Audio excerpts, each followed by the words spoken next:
Choudwar thermal road स्थित श्री सत्यसाई सेवा समिति मंदिर में श्री सत्यसाई बाबा 99तम जन्मोत्सव बेस धूमधाम पालित हो जाइछि।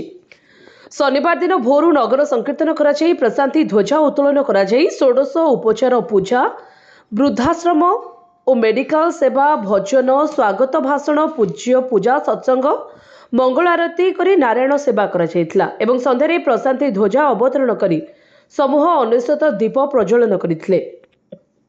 वेद पाठ करी भजन करी सांस्कृतिक कार्यक्रम एवं झुला कार्यक्रम करथिले।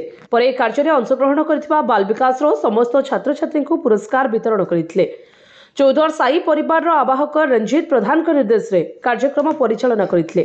शेष में केक कटिंग करी जन्मदिन संगीत गान करी मंगल आरती करी कार्यक्रम शेष होइतिला। ए दिन मंदिर परिवेश बेस उत्सव मुखर पलटिथिला।